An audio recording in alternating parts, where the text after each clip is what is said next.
Assalamualaikum warahmatullahi wabarakatuh. Salam sejahtera bagi kita semua. Perkenalkan, nama saya Cahyo Wisnu Rubianto dari dosen Agribisnis Fakultas Pertanian Universitas Muhammadiyah, Yogyakarta. Pada kesempatan ini, saya akan menyatakan pernyataan diri dosen dalam unjuk kerja Tridharma Perguruan Tinggi atau PDD UKT-PT dalam bidang pendidikan dan juga pengajaran. Melalui pembelajaran yang terencana dan juga interaktif, tentu berpusat pada mahasiswa, saya berupaya menciptakan suasana akademik yang kondusif, relevan, dan juga bermakna. Proses tersebut diharapkan mampu mendukung tercapainya capaian pembelajaran serta menghasilkan lulusan yang memiliki kompetensi akademik, profesional, dan juga karakter yang baik. Video ini menggambarkan pelaksanaan proses pembelajaran yang saya lakukan sebagai bagian dari tanggung jawab seorang dosen. Pembelajaran tidak hanya berorientasi pada penyampaian materi, tetapi juga diarahkan untuk membangun keterlibatan aktif mahasiswa, kemampuan berpikir kritis, keterampilan memecahkan masalah, serta kemampuan menghubungkan teori dengan permasalahan yang nyata. Pada hari ini, saya akan membawakan materi tentang mata kuliah Sosiologi Pertanian dengan judul Pemukiman Pedesaan. Di mata kuliah Sosiologi Pertanian ini, dengan kode mata kuliah 22U252, di mata kuliah Prodi Wajib di Prodi Agribisnis dengan capaian pembelajaran diharapkan mahasiswa bisa mampu bekerja sama dalam tim secara sinergi sesuai bidang keahliannya dan juga menguasai konsep dan prinsip komunikasi bisnis berbasis teknologi informasi serta mampu menerapkan pemikiran logis, kritis, sistematis, dan inovatif dalam konteks pengembangan atau implementasi ilmu pengetahuan dan teknologi yang sesuai dengan bidang keilmuannya. Capaian pembelajaran mata kuliah ini mencakup 3 capaian pembelajaran mata kuliah. Yang pertama adalah mampu bekerja sama dalam tim secara sinergi dalam bermasyarakat. Dan yang kedua adalah menguasai konsep dan prinsip komunikasi dalam masyarakat. Dan tentu yang terakhir adalah mampu menerapkan pemikiran logis dan kritis dalam pengembangan masyarakat. Sub CPMK atau sub capaian pembelajaran mata kuliah ini terdiri dari 4 sub CPMK, yaitu mampu memahami struktur sosial, modal sosial, dan juga masalah-masalah sosial serta perubahan dan proses sosial. Yang berikutnya, sub CPMK 2 mampu memahami kebudayaan, modernisasi, dan globalisasi. Sub CPMK 3 mampu memahami masyarakat desa dan kota, dan yang terakhir adalah mampu memahami bentuk-bentuk pemukiman, baik di desa dan maupun di kota. Mata kuliah Sosiologi Pertanian ini terdiri dari 2 SKS. Konsep-konsep dalam Sosiologi Pertanian merupakan konsep-konsep dasar yang harus dipelajari dalam memahami dan mengembangkan bidang sosial ekonomi pertanian. Dalam mata kuliah ini, mahasiswa diharapkan akan memahami tentang konsep-konsep dasar seperti struktur sosial, modal sosial, juga masalah-masalah sosial, perubahan sosial, proses sosial, kebudayaan, modernisasi, globalisasi, dan struktur di dalam masyarakat desa dan juga kota. Nah, konsep-konsep tersebut tentu akan menggunakan konsep-konsep dasar yang dibutuhkan sebagai seorang calon sarjana pertanian, khususnya di bidang agribisnis, baik sebagai profesi seseorang entrepreneur, manajer, peneliti, maupun konsultan. Nah, nanti materi pembelajaran yang akan disampaikan pada hari ini adalah tentang pemukiman yang ada di desa. Berikut ini adalah merupakan pustaka-pustaka yang bisa dirujuk di dalam mata kuliah ini, yaitu mata kuliah Sosiologi Pertanian, dan metode pembelajaran yang akan dilakukan dalam mata kuliah ini bisa dilakukan secara daring dan juga luring, tentu dengan sinkron tatap muka di Zoom, My System atau My Teams atau Big Blue Button, itu secara daring dan juga luring tatap muka di kelas. Kemudian ini adalah sistem yang ada di Universitas Muhammadiyah Yogyakarta. Di mata kuliah Sosiologi Pertanian akan ada 2 dosen yang akan mengajar di sini, yaitu tim teaching yang bersama Bapak Zuhud Rozaki dan juga saya, Cahyo Wisnu Rubianto. Dan ada komponen penilaian dalam mata kuliah ini, yaitu nanti presensi sekitar 5%, kuis, tugas sebesar 45%, dan juga ujian tengah semester dan ujian akhir semester sebanyak 50%. Oke, bismillahirrahmanirrahim. Assalamualaikum warahmatullahi wabarakatuh. Waalaikumsalam warahmatullahi wabarakatuh. Apa kabar semuanya? Baik, Luar biasa gitu dong, coba sekali lagi ya. Apa kabar semuanya? luar biasa. Mantap sekali, tepuk tangan dulu buat kalian. Kalian kan sekarang masih semester 2 ya. Ini masih semester 2 dan sekarang materinya sangat sederhana. Di agribisnis itu adalah salah satu topiknya adalah tentang pembangunan pedesaan. Nah, salah satu topik dari pembangunan pedesaan itu adalah sosiologi pedesaan. Hari ini kita akan mempelajari tentang bagaimana kesejahteraan pemukiman desa. Teman-teman semua bisa dilihat di sini, fotonya ini foto di desa apa di kota? Desa. Kenapa disebut desa? Ada sawahnya, kemudian apa lagi? Masih banyak pepohonan, kemudian mana apa lagi? Tidak padat penduduk, kemudian apa lagi? Tidak macet. Tapi beraspal, Pak. Kalau di desa kalian beraspal nggak? Ada yang tidak? Ya coba yang tidak beraspal angkat tangan di desa. Nggak apa-apa, yang tidak beraspal angkat tangan. Satu doang. Desanya di mana, Mas? Kalimantannya mana? Kalimantan Timurnya mana? Di mana itu? Sebelah mananya IKN? IKN itu utara ya? Balikpapan? Timur. Kamu sebelah mananya? Agak masuk ke dalam hutan? Agak masuk ke dalam. Dekat suku Dayak, hutan? Dekat hutan Dayak. Wih, luar biasa. Tepuk tangan dulu dong. Siapa namanya? Imran.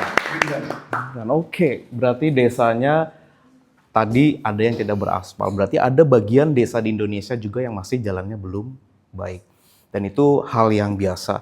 Teman-teman semua, topik hari ini adalah nanti kita akan memahami tentang bagaimana pengertian pemukiman desa, lalu kemudian bagaimana karakteristik masyarakat desa, kemudian tentang bagaimana faktor terbentuknya pemukiman, kemudian pola pemukiman desa, dan tentu hubungan pemukiman dan kesejahteraan masyarakat. Nah, capaian pembelajaran teman-teman semua di mata kuliah pada hari ini, yaitu tentang menjelaskan tentang konsep pemukiman desa, kemudian menganalisis pola pemukiman, kemudian mengidentifikasi faktor pembentuk pemukiman, dan yang terakhir adalah menghubungkan pola pemukiman dengan kesejahteraan masyarakat.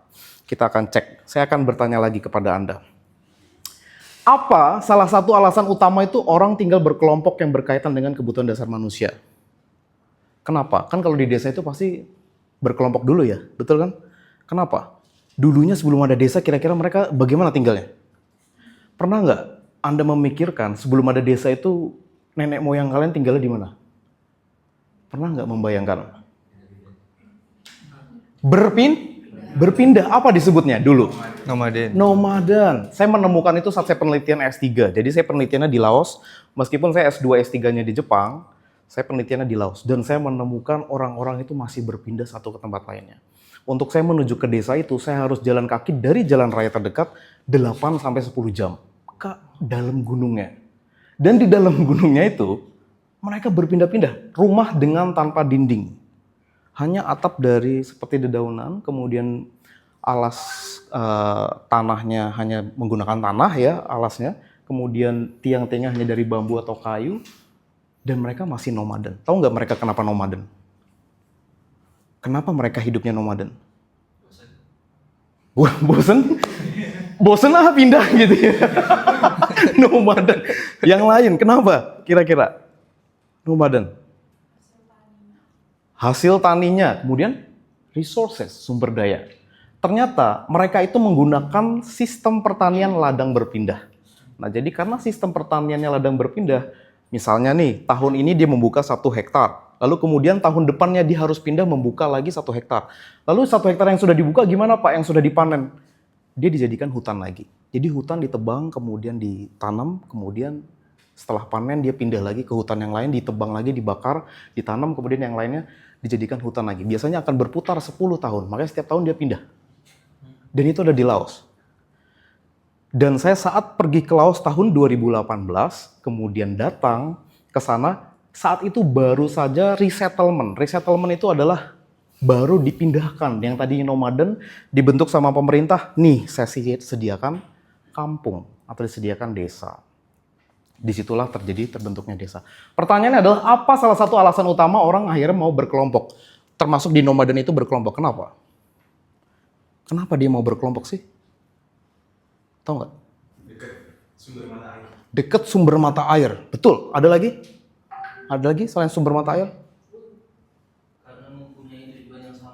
Karena memiliki tujuan yang sama. Betul, dekat sumber mata air dan juga memiliki tujuan sama. Jika Anda adalah masyarakat zaman dulu, bayangin Anda adalah orang primitif zaman dulu ya. Apa yang menjadi salah satu alasan Anda memilih tinggal berkelompok? Kalau dulu? Lebih aman, betul, dibanding sendiri. Kemudian? Bisa gotong royong adalah ciri-ciri orang desa. Kemudian? Ada lagi? Bekerja sama dalam mengumpulkan sumber daya. Betul, bekerja sama dalam mengumpulkan sumber daya, termasuk panen bersama, ya, bertani bersama, ya, dan lain sebagainya. Oke, saya ingin membahas lalu kita tentang pemukiman. Pemukiman merupakan ruang tempat manusia hidup, bekerja, berinteraksi, dan juga berkembang. Karena di pemukiman itu tempat masyarakat untuk bisa tinggal. Kemudian tempat melakukan aktivitas sehari-hari. Memiliki sarana dan prasarana dan menjadi ruang kehidupan masyarakat. Saya akan bertanya lagi kepada Anda. Apa yang menjadi faktor terbentuknya pemukiman di desa? Apa? Karena apa? Tadi desa kamu di Kalimantan Timur, itu adalah desanya di pegunungan atau di dataran rendah, dekat laut? Enggak. Dekat laut. Oke. Kira-kira pemukiman di gunung dan di laut apakah sama? Berbeda. Lalu apa yang menjadi faktor terbentuknya pemukiman di desa? Faktor geografis. Kemudian faktor budaya masuk nggak? Masuk. Kemudian faktor sosial? Masuk. Kemudian faktor ekonomi? Masuk. Faktor alam? Yo, alam juga mempengaruhi terkaitnya terbentuknya pemukiman. Kira-kira kalau di Yogyakarta, di Bantul, sama di Dieng, beda atau sama? Beda. Lebih enak di mana kelihatannya? Keenakannya. Coba kamu tinggal di Dieng sekarang. Bangun pagi minus 6 derajat Celcius. Langsung jadi apa kamu? Langsung membeku ya di sana, minus 6 derajat Celcius. Oke. Pertanyaan berikutnya. Teorinya adalah apa bedanya rumah, perumahan, dan pemukiman? Beda? Sama? Rumah itu adalah bangunan tempat tinggal. Rumah kalian. Perumahan? Sekumpulan rumah. Kemudian pemukiman? Pemukiman. Ada apa di dalam pemukiman? Ada rumah, ada lingkungan, ada aktivitas masyarakat. Ada kegiatan aktivitas, contohnya tempatnya apa aja? Pasar, kemudian sekolah, kemudian rumah sakit, klinik, kemudian Tempat ibadah. tempat ibadah. Kira-kira kalau sekarang lagi bangun IKN, bikin pemukiman baru, belum ada sekolah, belum ada klinik, belum ada dan lain-lain. Kira-kira mau pindah ke sana? Enggak. Makanya sekarang IKN lagi dibentuk aktivitas masyarakatnya dulu, tempat-tempatnya dulu, sehingga untuk orang bisa bermukim di sana itu lebih aman. Tadi ya, Naila menyebutkan untuk bisa berkelompok atau bermukim itu adalah keamanan. Sekarang, kalau kita bicara sudah pemukiman, desa, apa itu desa? Desa itu merupakan menurut Undang-Undang Nomor 32 Tahun 2004 tentang pemerintah daerah. Desa adalah kesatuan masyarakat hukum yang memiliki batas-batas wilayah yang berwenang untuk mengatur dan mengurus kepentingan masyarakat setempat berdasarkan asal-usul dan adat istiadat tempat yang diakui dan dihormati dalam sistem pemerintahan Negara Kesatuan Republik Indonesia. Makanya biasanya kepala desa ini adalah jabatan politik. Karena punya undang-undang, diakui. Jadi desa itu bukan cuma pemukiman biasa. Desa itu ada kepala desa dan yang sangat berpengaruh dalam keputusan-keputusan politik. Oke. Menurut sosiologi, desa bukan hanya wilayah, tapi desa memiliki komunitas dan juga memiliki hubungan sosial yang sangat erat. Kalau kalian, yang saya ingin survei kepada kalian lebih ingin tinggal di desa atau di kota? Angkat tangan. Yang dari asal desa. Yang pengen tinggal di desa, angkat tangan. Yang pengen tinggal di desa. Setelah lulus kuliah, nggak ada. Yang pengen tinggal di kota, angkat tangan. Nggak ada juga. Kalian mau tinggal di alam goib? Apa mau di mana? Coba sekali lagi, tolong. Kira-kira nih, kalian kan rata-rata, coba saya survei sekali lagi deh. Yang asalnya dari desa, angkat tangan. Yang asal dari desa. Yang berasal dari desa dulu, yang berasal dari desa nggak apa-apa, angkat tangan. Hampir 90% dari desa, oke. Ini kan 90% dari desa. Kira-kira, apakah Anda akan kembali ke desa? Bisa jadi. Bisa jadi, bisa tidak. Yang ingin kembali ke desa, angkat tangan. Nggak ada. Oke, Nah, tadi alasan mengapa orang tinggal berkelompok. Yang pertama adalah karena tentu lebih aman, betul ya? Yang kedua lebih mudah bekerja sama. Yang ketiga dekat dengan sumber air. Tapi ada apa yang sumber air nan jauh dia bisa bermukim? Ada ya? Ada? Ada, contohnya Gunung Kidul. Itu air sangat sulit, tapi mereka tetap bermukim. Kira-kira kalau airnya jauh, sumber air kira-kira ngambilnya dari mana? Air. Air hujan. Air hujan, jadi ditampung. Kalau di Gunung Kidul Anda melihat, kalau biasanya kan kalau di daerah sini yang airnya bagus, Bantul, Sleman, orang Sleman kan kamu kan pasti punya sumur kan, tinggal ambil kan. Kalau di Gunung Kidul, itu mereka bikin penampungan, jadi di genteng, dibikin aliran pipa, kemudian pipanya masuk ke dalam penyimpanan air hujan. Untuk dia bisa bertahan hidup selama 6 bulan. Untuk hidup, sisanya beli air selama 6 bulan lainnya. Itu penelitian di Gunung Kidul bersama saya. Penelitian saya di sana. Oke, itu adalah dekat dengan sumber air. Dekat juga dengan lahan pertanian dan juga dekat dengan keluarga. Nah, karakteristik masyarakat desa, saya minta tolong dibaca bersama.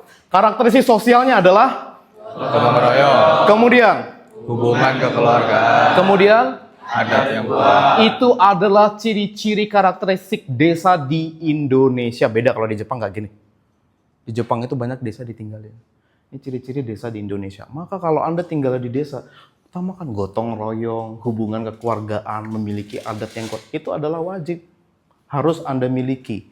Dan harus diturunkan ke keturunanmu. Disampaikan bahwa kita tuh gotong royong sifatnya. Oke, karakteristik ekonominya apa? Agraris, Kemudian, skala usaha kecil, kemudian pendapatan bergantung musim. pendapatan bergantung musim. Kenapa pendapatan bergantung musim? Karena pendapatan dari pertanian. Kalau pertanian itu emang kenapa? Tanamannya tergantung musim. Musimnya contohnya apa? Tanaman apa?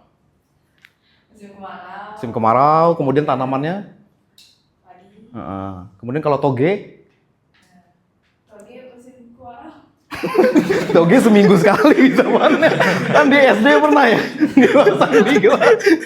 Panen toge seminggu 2 minggu. Kalau panennya jati, musim 10 tahun, 20 tahun, ya kan? Kalau durian, Musiman. bisa nggak panen durian tiap hari? Enggak. Nggak bisa, maka nunggu kalau sebagai petani atau tinggal di desa, itu pendapatannya adalah paling nggak tahunan. Setahun, panen musim raya durian, serentak. Makanya biasanya kalau orang di Gunung Kidul itu, di Kulon Progo, itu tanamannya ada durian, ada apalagi kapulaga, kemudian ada cengkeh, kopi, itu tahunan semua. Jadi setahun sekali dia panennya, dapat uangnya pun setahun sekali. Oke, lanjut. Pertanyaan berikutnya, apakah pola pemukiman di desa itu semua sama? Beda ya? Kemudian apakah alasan utama pada pola pemukiman berbeda di berbagai daerah? Apa alasan utama pola pemukiman berbeda di berbagai daerah? Tadi kalau kalian bilang beda, kenapa berbeda? Apa alasan utamanya? Keadaan geografis, Pak. Keadaan geografis. Kenapa keadaan geografis? Ada yang dataran tinggi curam, ada yang agak landai, itu berbeda-beda. Polanya berbeda. Polanya berbeda. Oke, kita akan pelajari polanya ya. Lanjut. Mengapa pola pemukiman bisa berbeda? Tentu karena kondisi alam. Kemudian mata pencaharian. Mata pencaharian itu akan berpengaruh terhadap apa yang terjadi di pemukiman. Kira-kira kalau mata pencahariannya sebagai pengemis di tengah kota, pernah lihat pemukimannya gimana?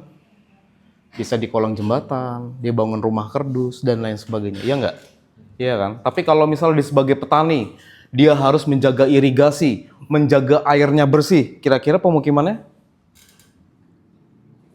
tentang pedesaan yang bersih. Ya, menjaga irigasi, menjaga air, menjaga sawah.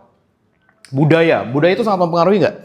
Bali salah satunya desa Panglipuran di Bali itu memiliki budaya yang sangat kental sehingga dia memiliki kebiasaan dalam membersihkan desanya. Itu setiap hari.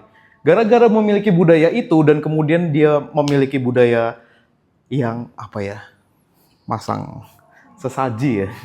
Sesaji itu menyembah kepada alam, berterima kasih kepada alam telah mengkaruniai alam mereka untuk tinggal di situ. Akhirnya dia selalu berterima kasih dan menjaga alamnya.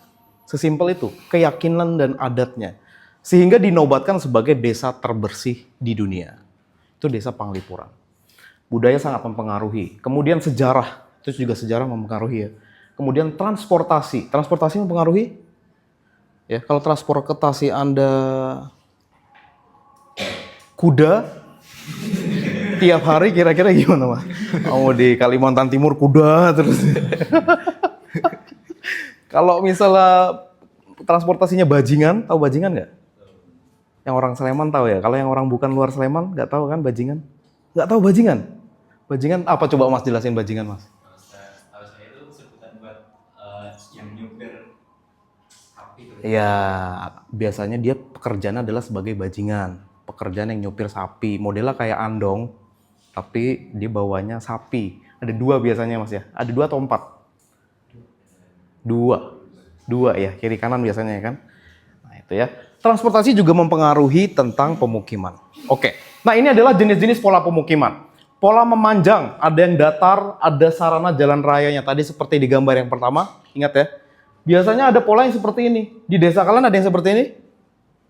Rumah, kemudian jalan. Lurus saja. Di Panglipuran juga seperti itu. Biasanya lurus, bersih. Ya. Kemudian ada juga yang polanya memanjang mengikuti sungai, dekat dengan pinggiran sungai. Dia biasanya kalau pemukiman itu nggak jauh-jauh dari sungai. Nggak jauh-jauh dari air. Makanya tadi dekat sumber dengan air. Nah, biasanya akan mengikuti, misalnya sungai seperti apa, dia akan rumah-rumahnya mengikuti aliran-aliran sungai. Nah, sungai itu juga bukan sengaja dibentuk, tapi sungai itu adalah terbentuk secara alami. Tahu ya? Pernah belajar di ilmu pengetahuan alam? Air itu mengalir itu kan bebas ya. Kemudian ketika dia menemukan jalurnya sendiri, dia akan membentuk sungai. Makanya disebut banyak arit.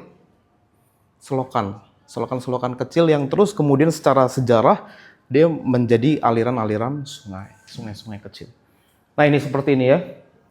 Nah ini sungai. Mengikuti, biasa kalau Anda ke Sungai Mekong, sungai terpanjang di dunia ada di Vietnam, Laos, Cina, dari Cina, itu biasanya semua pemukiman itu di dekat pinggiran Sungai Mekong. Kemudian yang C, pola memanjang pantai, pesisir pantai yang tadi saya sebutkan. Pernah melihat pantai perumahan di Kulon Progo? Pernah nggak ke pinggir pantai Kulon Progo, Parangtritis, Bantul? Itu kan pemukimannya biasanya panjang kan, sepanjang pantai ya, betul nggak? Betul, nah itu makanya pola pemukiman yang pantai. Kemudian, pola memanjang pantai dan sejajar dengan kereta api ada. Misalnya di Semarang, di Kendal. Pernah lihat di Pekalongan, rumah ada kereta api. Biasa kereta api ngikutin juga pesisir pantai, terus di atas. Ya. Kemudian pola radial. Nah, radial ini adalah lereng gunung berapi. Contohnya di mana? Contohnya di mana? Di Gunung Merapi. Ya, Gunung Merapi ya. Gunung Merapi namanya juga gunung berapi, Gunung Merapi. Gimana biasanya kalau rumah di Gunung Merapi? Menyebar ya? Menyebar, dia mengikuti alurnya. Dia mengikuti radial, lereng Gunung Merapi.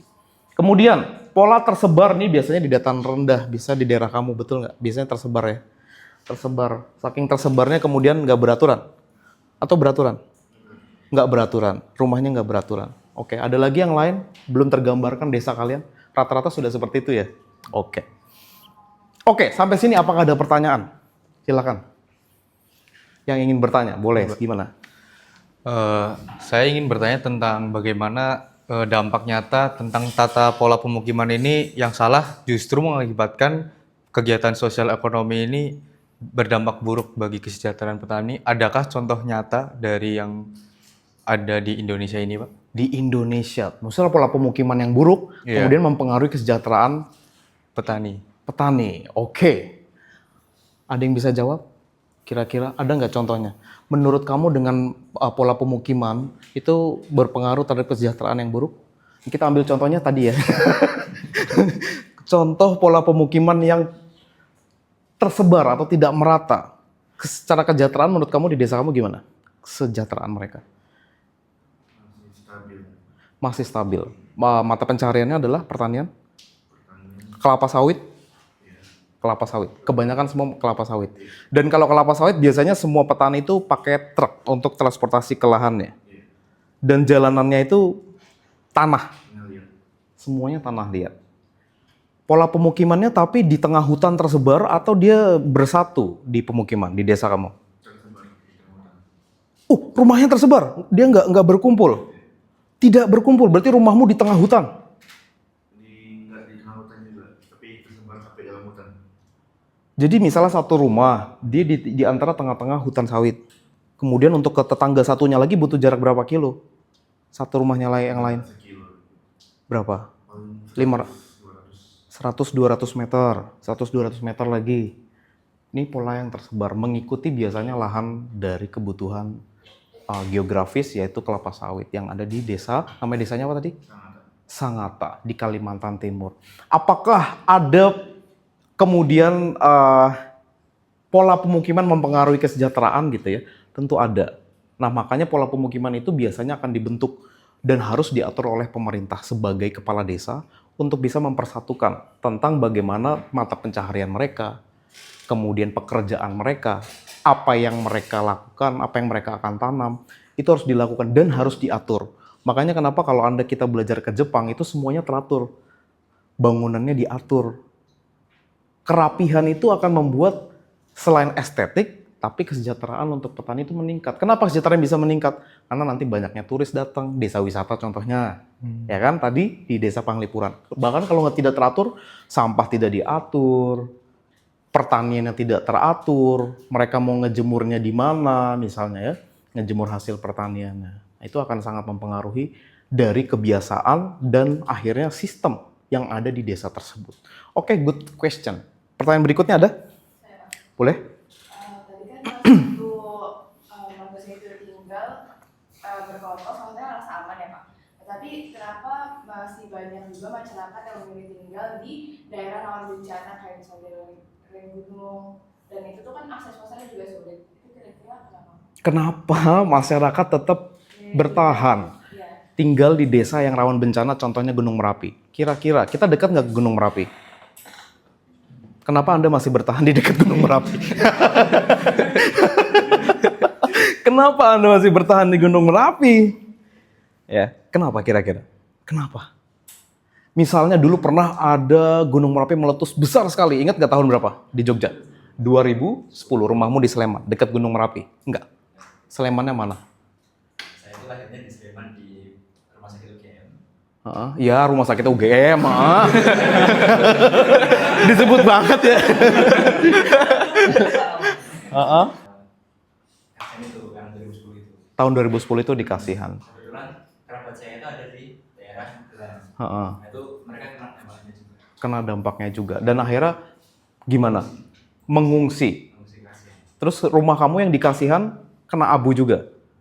Enggak sih terlalu parah tapi intensitasnya lumayan tinggi. Intensitasnya lumayan tinggi. Kenapa masih tetap bertahan? Gimana dia setek?